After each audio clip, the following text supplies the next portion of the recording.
그때 세례 요한이 이르러 유대 광야에서 전파하여 말하되 회개하라 천국이 가까이 왔느니라 하였으니 그는 선지자 이사야를 통하여 말씀하신 자라 일렀을 때 광야에 외치는 자의 소리가 있어 이르되 너희는 주의 길을 준비하라 그가 오실 길을 곱게 하라 하였느니라.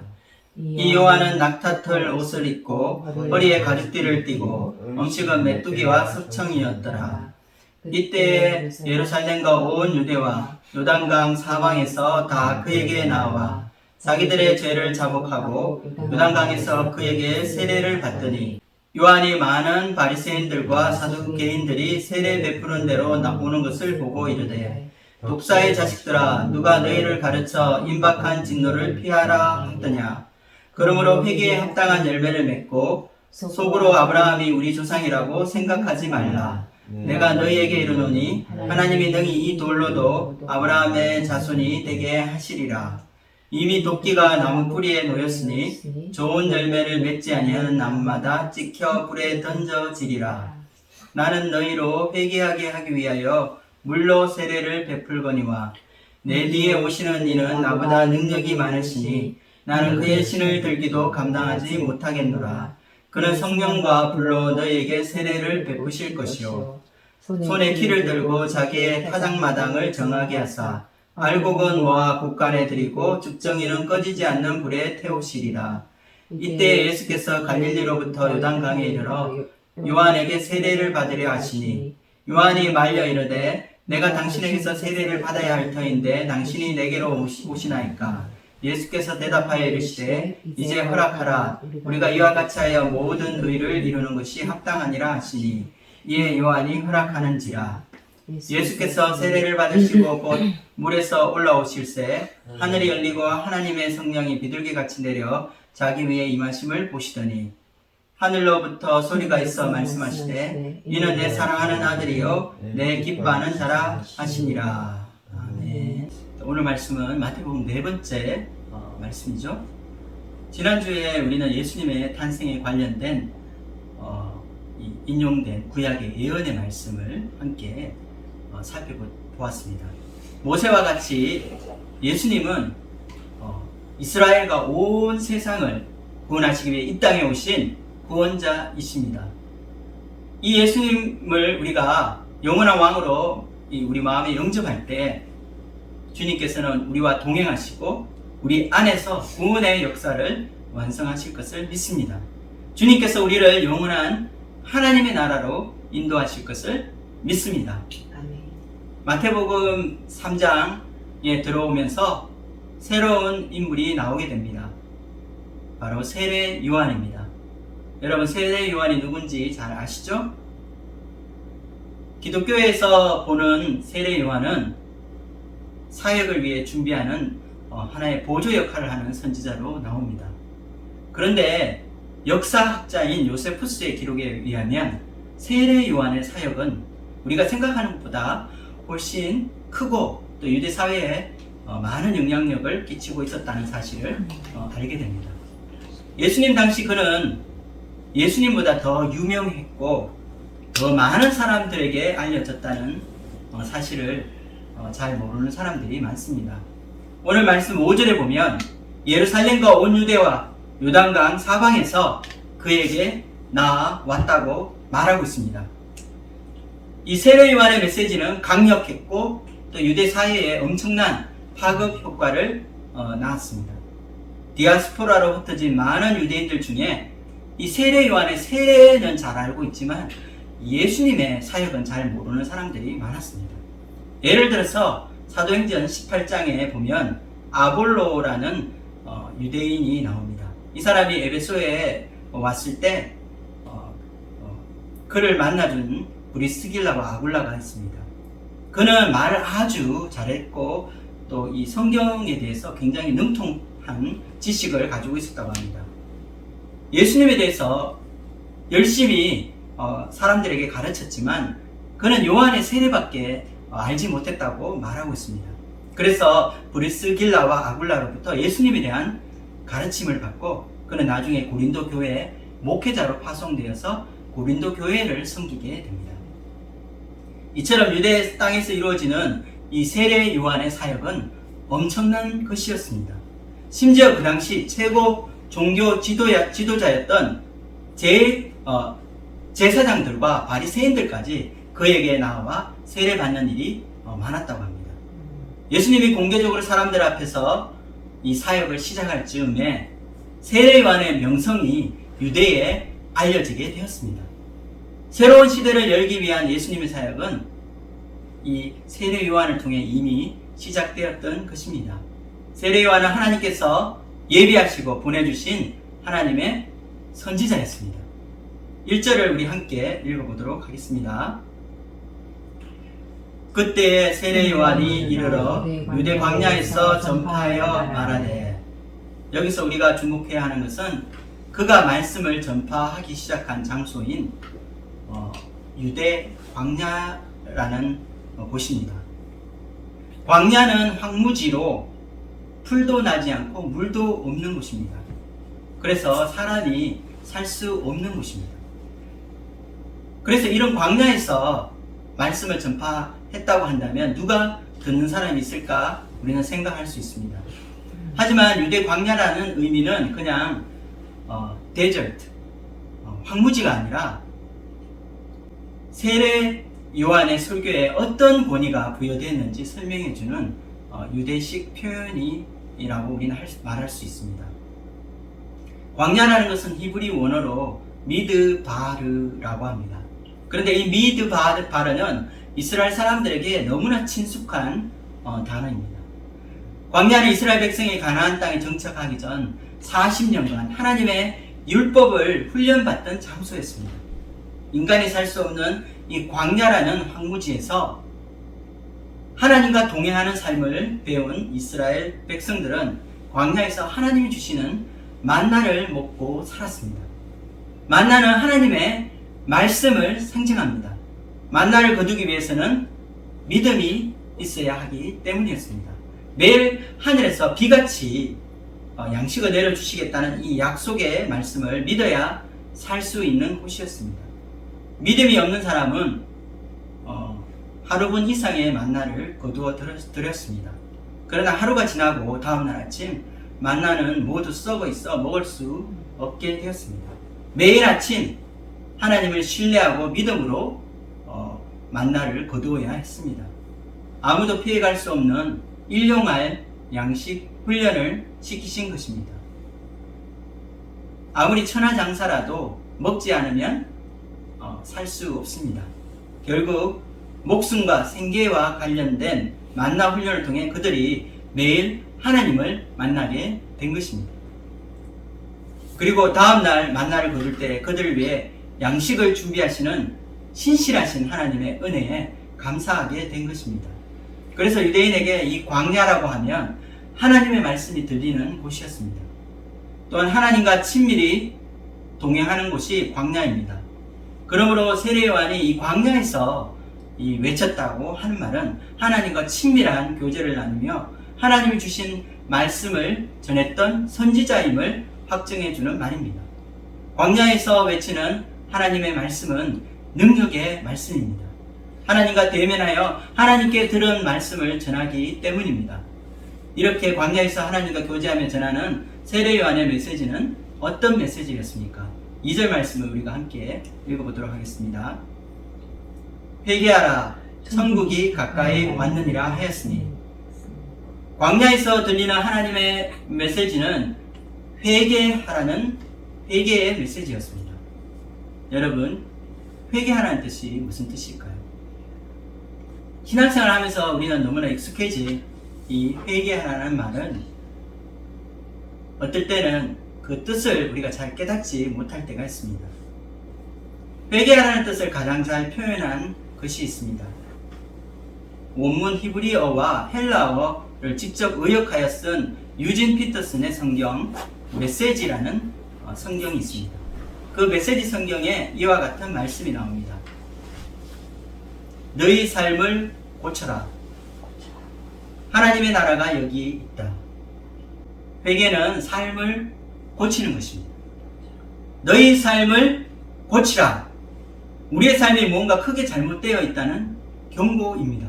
이 말씀을 듣는 사람은 자신의 삶을 돌아보아야 합니다. 나의 삶이 제대로 가고 있는지, 또 무엇이 잘못되었는지 깊이 생각해 보아야 합니다.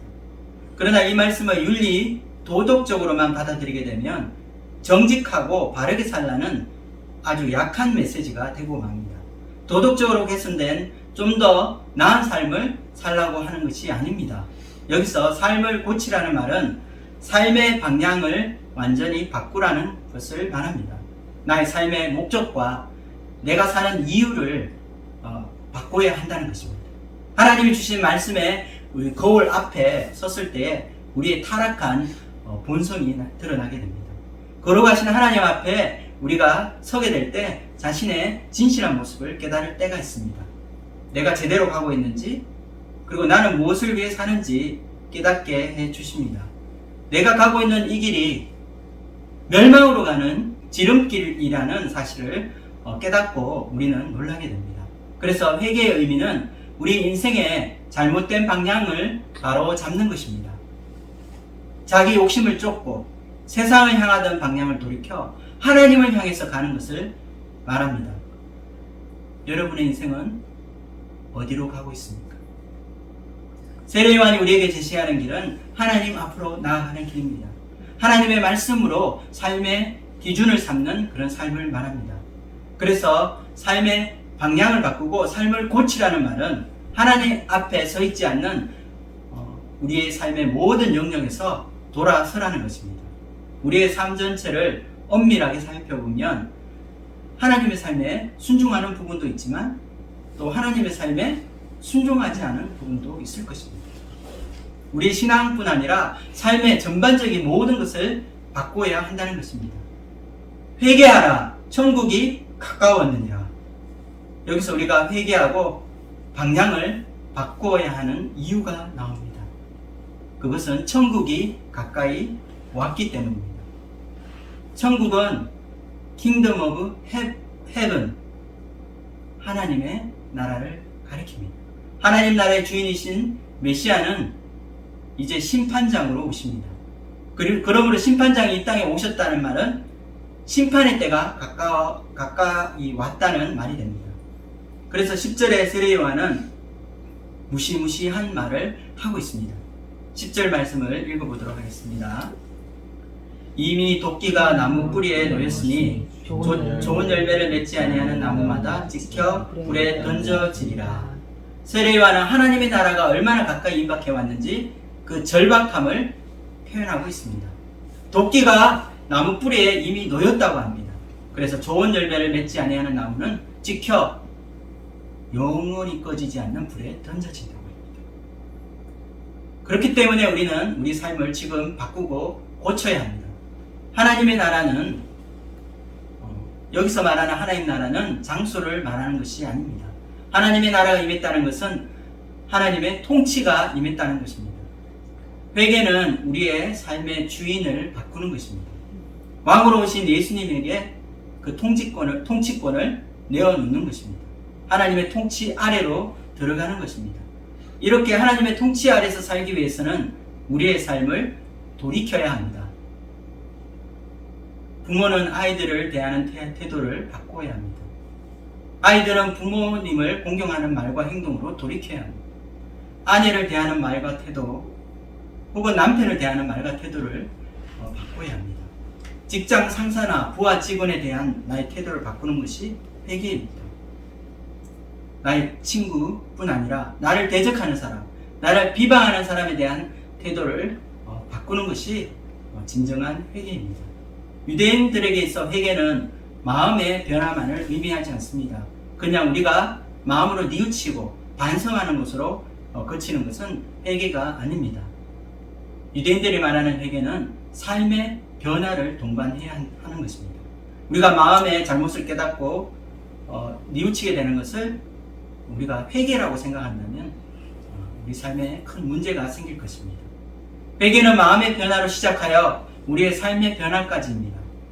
우리의 마음은 회개했지만 우리의 삶의 변화가 하나도 일어나지 않았다면 그것은 진정으로 회개하지 않은 것입니다. 요한이 전하는 메시지는 그가 광야라고 하는 이 장소에서 그 메시지를 전했기 때문에 그 권위가 증명되고 있습니다. 광야는 하나님을 만나는 장소이며 하나님과 소통하는 사람이 거하는 곳입니다. 세례요한은 광야에서 하나님을 만나 하나님으로부터 메시지를 전달받았습니다. 그런데 세례요한이 전한 메시지는 또 다른 이스라엘의 유명한 선지자들의 지지를 받고 있습니다. 선지자들의 예언의 말씀을 우리가 살펴보도록 하겠습니다. 말라기 4장에서는 여호와의 날이 이르기 전에 선지자 엘리야를 보내겠다고 약속하셨습니다. 말라기 4장 5절 말씀 읽어보겠습니다. 보라, 여호와의 크고 두려운 날이 이르기 전에 내가 선지자 엘리야를 너희에게 보내리니. 세례 요한의 모습은 그야말로 이 엘리야와 아주 흡사했습니다. 4절 말씀에서 그는 낙타 털 옷을 입고 허리에 가죽띠를 띠고 있었는데 엘리야가 사실 이와 같이 낙타 털 옷을 입고 허리에 띠를 띠고 있었습니다. 4절 말씀도 읽어보겠습니다. 이 요한은 낙타털 옷을 입고 허리에 가죽띠를 띠고 음식은 메뚜기와 석청이었더라. 말라기 4장에 예언된 선지자 엘리야가 바로 세례 요한입니다. 엘리야의 심정으로 이스라엘 백성을 하나님께로 돌아오게 한다는 말씀입니다. 또한 이사야가 나옵니다. 이사야는 메시아가 이 땅에 오기 전 하나님께서 광야에 외치는 자를 보내어서 하나님의 그 길을 예비할 것이라고 예언하였습니다. 저자 마태가 오늘 인용한 광야에서 외치는 자의 소리는 바로 이사야 말씀에서 가져온 것입니다. 이사야 40장 3절 말씀도 함께 읽어보도록 하겠습니다. 외치는 자의 소리와 이르되 너희는 광야에서 여호와의 길을 예비하라. 사막에서 우리 하나님의 대로를 평탄하게 하라. 여기서 외치는 자의 소리가 광야에서 들리고 있습니다. 이처럼 세례 요한의 메시지는 광야에서 신적 권위를 얻게 되었고 이미 구약 성경에 예언된 말씀이 성취되는 것임을 우리는 알게 됩니다. 세례 요한의 메시지는 선지자를 통해서 입증된 메시지입니다. 그러므로 세례 요한의 메시지를 거부하는 것은 바로 하나님을 거부하는 것이 됩니다. 광야에서 대포 소리보다 더 큰 천둥 소리가 들려왔습니다. 이 소리는 하늘에서 들리는 소리입니다. 세례 요한의 메시지는 너무나 강력해서 모든 유다 사람들이 그에게로 몰려오지 않을 수 없었습니다. 너무나 많은 사람들이 몰려와 인산인해의 행렬을 이루게 되었습니다. 그들은 요한으로부터 세례를 받고 마음을 정결케 하고 그들의 삶을 바꾸었습니다. 5절과 6절 말씀을 읽어보도록 하겠습니다. 이때에 예루살렘과 온 유대와 요단강 사방에서 다 그에게 나와 자기들의 죄를 자복하고 요단강에서 그에게 세례를 받더니 많은 사람들이 요한에게 나왔지만 요한이 받아들이지 않는 사람들이 있었습니다. 바로 바리새인과 사두개인들입니다. 그들도 그에게 세례를 받기 위해 나왔습니다. 바리새인과 사두개인은 유대에서 가장 큰 두 종교 지도자의 그룹입니다. 이들이 세례를 받기 위해 나와왔지만 세례 요한의 무서운 저주를 듣게 됩니다. 그 이유가 무엇입니까? 그 이유는 그들이 진정으로 회개하지 않았기 때문입니다. 세례를 받는 것은 우리가 회개를 했다는 그 표시로 주는 것입니다. 그러나 그들은 형식적인 세례를 통해 장차 임하게 될 하나님의 진노를 피하고자 하였습니다. 하지만 불꽃 같은 눈으로 보고 있는 선지자의 눈을 피할 수는 없었습니다. 세례 요한은 이들에게 진정한 회개가 무엇인지 가르쳐주고 있습니다. 7절과 8절 읽어보겠습니다. 요한이 많은 바리새인들과 사두개인들이 세례 베푸는 데로 오는 것을 보고 이르되 독사의 자식들아 누가 너희를 가르쳐 임박한 진노를 피하라 하더냐. 그러므로 회개에 합당한 열매를 맺고 진정한 회개는 회개에 합당한 그 열매를 맺는 것입니다. 회개는 우리의 마음의 변화를 포함한 삶의 변화를 의미합니다. 회개에 합당한 열매라는 것이 바로 삶의 열매를 말합니다. 삶이 변화되는 열매를 통해 회개했다는 것을 보여주는 것입니다. 이 세례 요한의 강력한 메시지는 우리 현대 크리스찬들에게도 큰 울림이 됩니다. 우리는 말로, 입술로 그냥 회개할 때가 너무나 많기 때문입니다. 우리가 말로는 하나님 앞에 뉘우치고 회개했다고 하지만 우리의 삶은 잘 변화되지 않습니다. 행위가 변하지 않는 회개는 기만이고 하나님을 속이는 것입니다. 알코올 중독자가 회개하고 예수님을 믿었다면 술을 끊어야 합니다. 다른 사람의 물건을 몰래 훔치는 사람이 회개했다면 도둑질을 그만두어야 합니다. 자녀에게 말로 상처를 주고 아내나 남편에게 함부로 말하는 사람이 회개했다면 상처 주는 말을 그만두고 배려하고 존중하는 말을 해야 합니다. 이처럼 회개는 우리 마음의 변화인 동시에 삶의 변화와 열매가 따라와야 합니다. 저와 여러분의 삶에도 입술만이 아니라 우리 삶의 행위와 열매로 회개하는 진실한 크리스찬의 삶을 살기를 축원드립니다. 아멘. 세례 요한의 가장 중요한 사명은 이 땅에 오실 메시아를 위해 이 백성들의 마음을 준비시키고 그들에게 메시아를 소개하는 일입니다. 이제 세례 요한은 자신의 사역에서 가장 중요하고 핵심이 되는 메시아에 대한 언급을 하고 있습니다. 11절과 12절 말씀을 함께 읽어보도록 하겠습니다. 나는 너희로 회개하게 하기 위하여 물로 세례를 베풀거니와 내 뒤에 오시는 이는 나보다 능력이 많으시니 나는 그의 신을 들기도 감당하지 못하겠노라. 그는 성령과 불로 너에게 세례를 베풀 것이요 손에 키를 들고 자기의 타작마당을 정하게 하사 알곡은 모아 곳간에 들이고 죽정이는 꺼지지 않는 불에 태우시리라. 지금 세례 요한이 소개하는 메시아는 어떤 분이십니까? 첫째로 그가 기다리는 메시아는 성령과 불로 세례를 베푸실 분이십니다. 여러분, 세례 요한은 물로 세례를 주고 또 오실 메시아는 불로 세례를 준다고 합니다.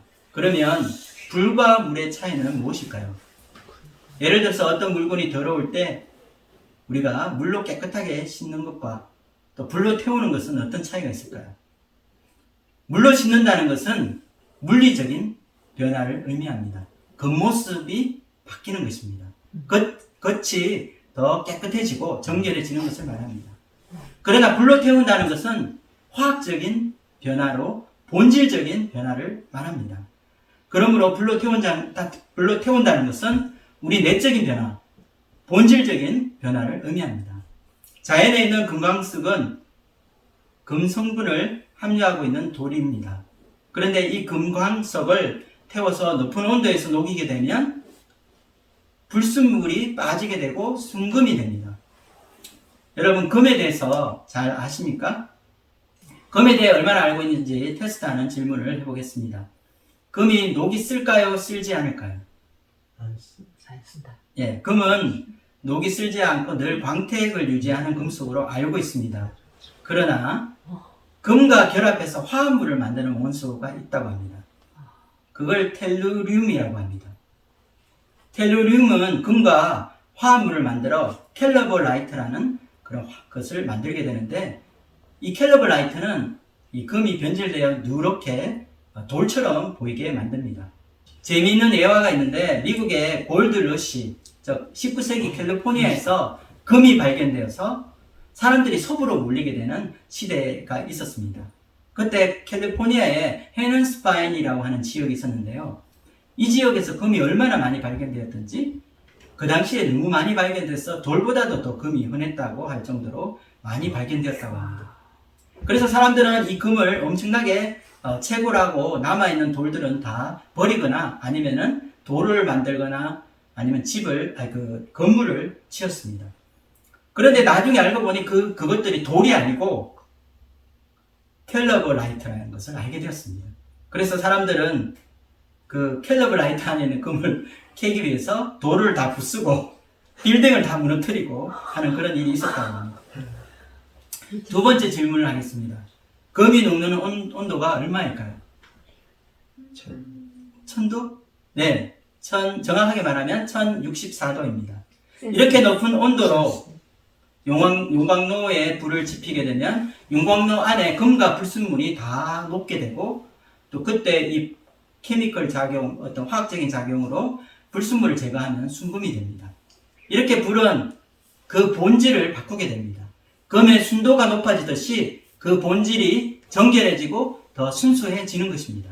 세례요한의 세례가 바꾸는 것은 외형적인 것 뿐입니다. 하지만 그 본질을 바꾸시는 분이 계시는데 그분이 바로 메시아이십니다.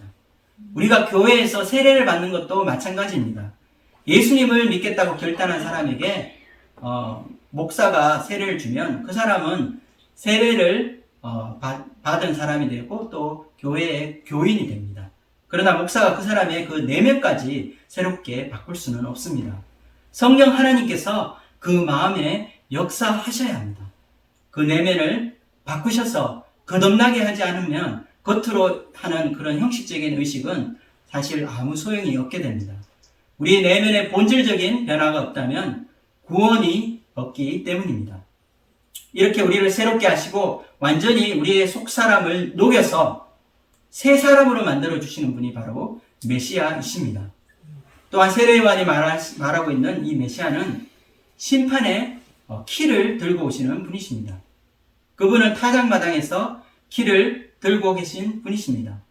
타작마당이라는 것은 종말의 때에 하나님의 심판의 장소를 말합니다. 그분이 하시는 일은 알곡과 죽정이를 나누는 것입니다. 여러분, 무엇이 알곡이고 또 무엇이 죽정일까요? 겉으로 보기에는 밀이나 쌀과 같이 이 곡식 알갱이처럼 보입니다. 그러나 알곡은 무겁기 때문에 우리가 이렇게 키질을 하면 떨어지게 되지만 쭉쟁이는 어떻게 되죠? 바람이 불면 바람과 함께 날아가게 됩니다. 이와 같이 키질이라는 것은 종말의 때에 심판장이 모든 인간에 대한 심판을 위해서 그 무게를 달아보는 행위를 말합니다. 그 사람의 삶 전체의 그 열매를 통해서 그 사람은 영원한 운명이 결정되게 됩니다. 이것은 너무나 무서운 일입니다. 이렇게 나누어진 알곡과 쭉정이의 운명이 영원히 달라지게 된다는 것입니다. 알곡을 모으는 곡과는 하나님의 나라를 의미합니다. 그러나 쭉정이를 모아 태우는 불은 꺼지지 않는 그런 영원한 불입니다. 이것은 영원히 꺼지지 않는 불못을 의미합니다. 마가복음 9장 47절에서 48절 함께 읽어보도록 하겠습니다. 만일 내 눈이 너를 범죄하게 하거든 빼버리라. 한 눈으로 하나님 나라에 들어가는 것이 두 눈을 가지고 지옥에 던져지는 것보다 나으니라. 거기에는 구더기도 죽지 않고 불도 꺼지지 아니하느니라. 메시아는 어떤 분이십니까? 우리는 예수님을 생각하면 그 푸른 이 풀밭에 어린 양을 안고 양을 안고 있는 자상한 목자의 이미지를 생각합니다. 그러나 세례요한은 메시아를 소개하면서 키를 들고 쭉정이를 모아서 꺼지지 않는 불 속에 집어넣는 무시무시한 장면을 떠올립니다. 그분은 심판하는 권세를 가지신 하나님이십니다. 메시아는 생명책에 기록하여서 천국의 영원한 생명을 누리게 하실 수도 있고 또 쭉정이를 모아 꺼지지 않는 불 속에 집어넣을 수 있는 심판장이십니다. 그런데 세례요한의 말에 의하면 우리가 영원한 생명을 얻고 천국에 들어갈지와 그리고 꺼지지 않는 지옥불에 들어갈지는 우리가 회개하느냐 하지 않느냐에 달려있다는 것입니다. 이처럼 우리의 회개는 중요합니다. 회개는 우리 마음에 뉘우치는 것으로 시작하지만 이것을 넘어서서 우리 삶의 변화라고 말씀드렸습니다. 우리의 삶이 어떻게 변화되어야 할까요? 우리 마음의 주인이 바뀌어야 합니다. 우리의 삶의 주인이 바뀌어야 합니다. 내가 오늘 섬기고 있는 주인은 누구입니까? 하나님이십니까? 아니면 나 자신입니까? 그래서 사도 바울은 빌립보서 2장에서 하나님 앞에 두렵고 떨림으로 이 구원을 이루라고 말하고 있습니다. 빌립보서 2장 11절에서 12절 함께 읽어보도록 하겠습니다. 모든 입으로 예수 그리스도를 주라 시인하여 하나님 아버지께 영광을 돌리게 하셨느니라. 그러므로 나의 사랑하는 자들아, 너희가 나 있을 때뿐 아니라 더욱 지금 나 없을 때에도 항상 복종하여 두렵고 떨림으로 너희 구원을 이루라. 어떻게 우리가 이렇게 두렵고 떨림으로 구원을 이룰 수 있습니까?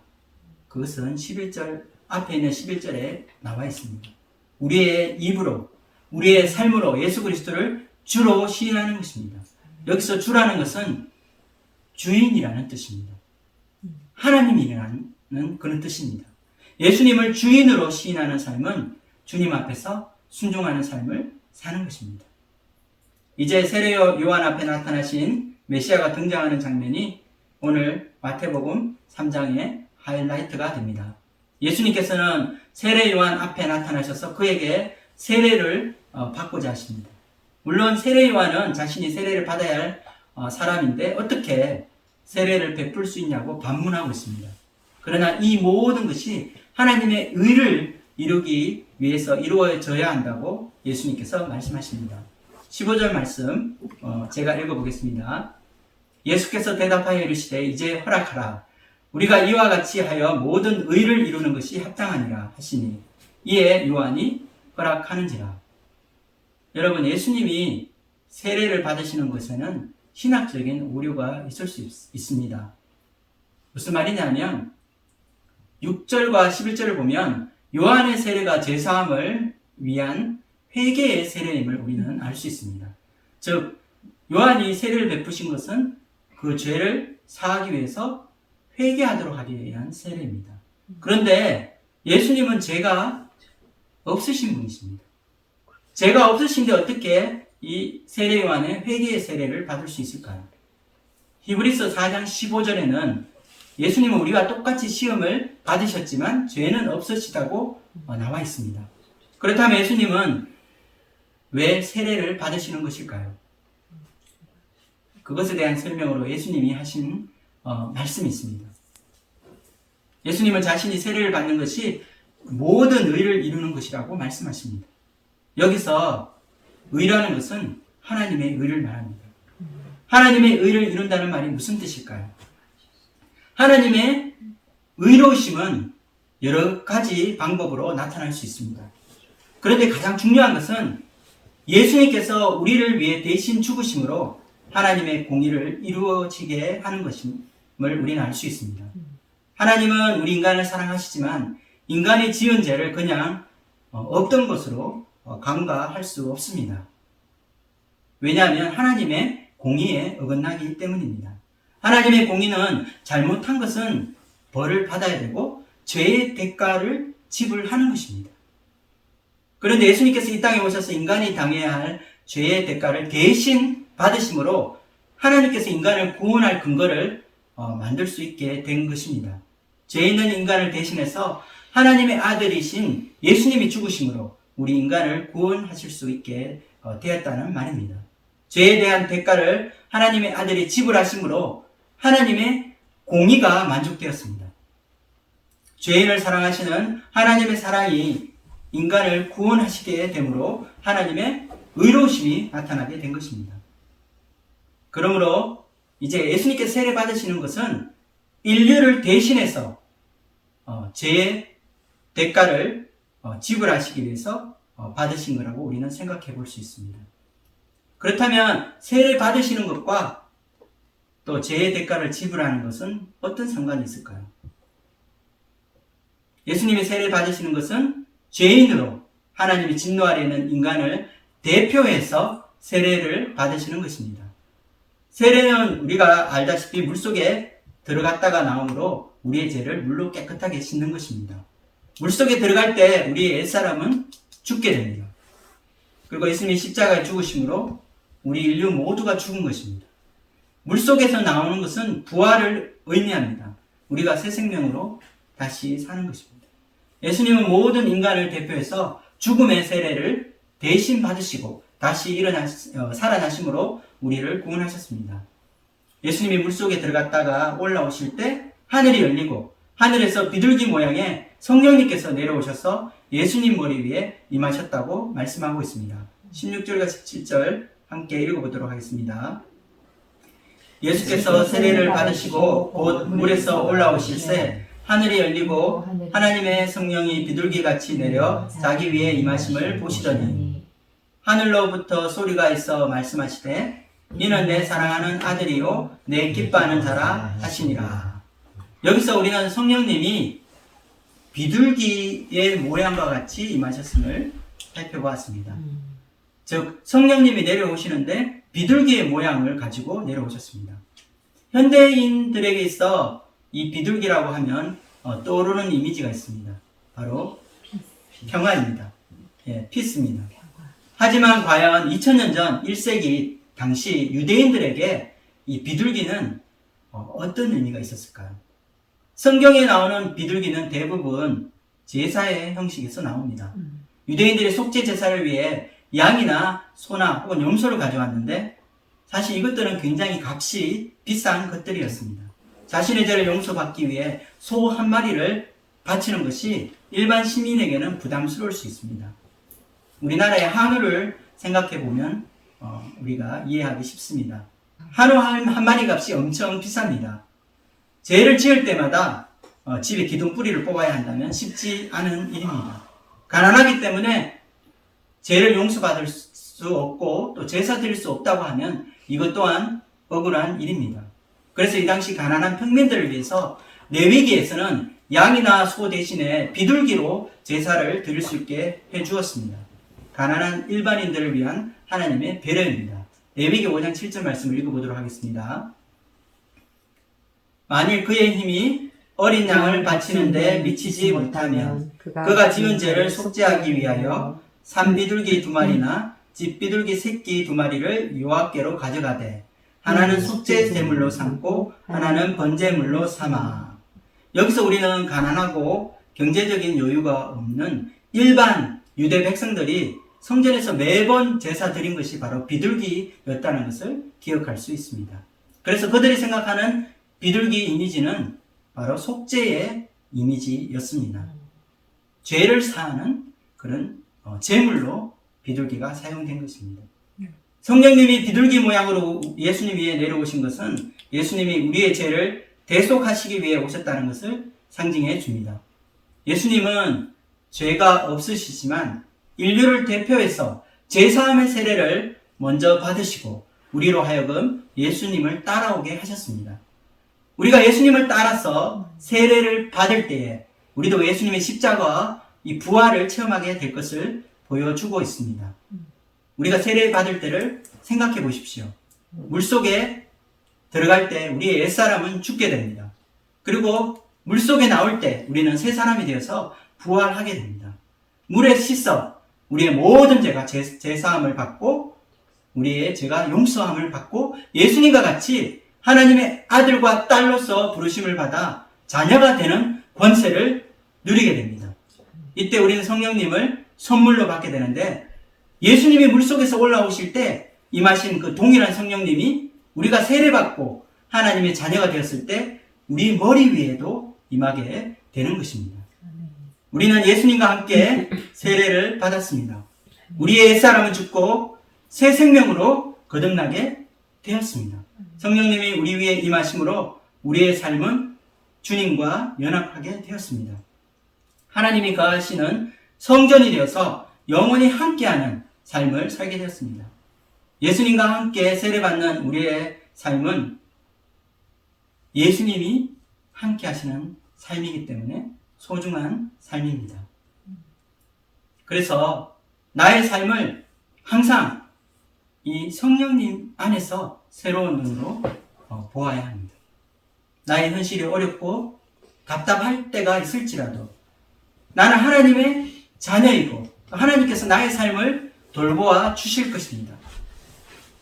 때로는 내가 하는 일이 잘 되지 않고 또 실패만 거듭할 때가 있습니다.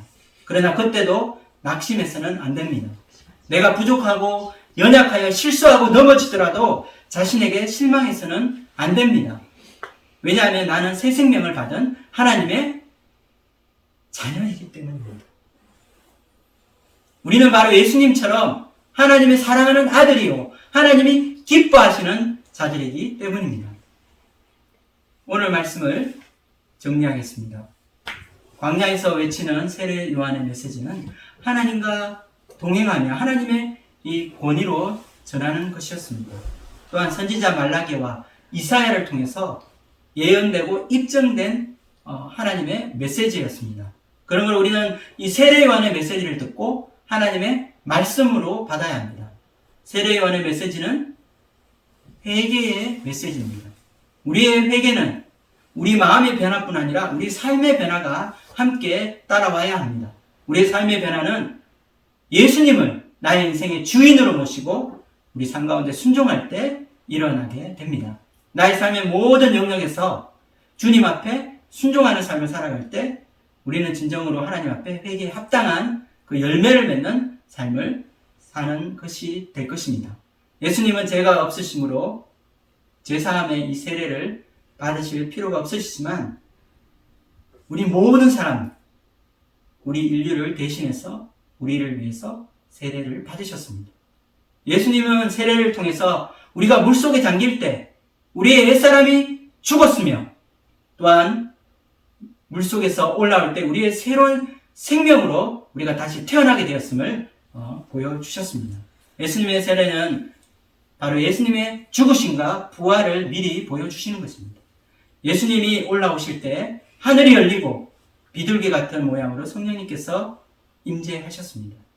우리의 삶에도 예수님과 함께 죽고 다시 생명으로 다시 살 때에 성령님께서 우리 가운데 임하셔서 우리와 늘 함께 하시는 것을 우리는 알게 되었습니다. 성령님께서 함께 하시는 우리는 하나님의 사랑하는 자녀요, 하나님이 기뻐하시는 자들입니다. 우리 안에 내주하시는 성령님으로 말미암아 우리가 존귀한 하나님의 자녀임을 늘 깨닫고 또 주님과 함께 동행하는 삶을 살 수 있기를 간절히 기도합니다. 기도하고 마치겠습니다.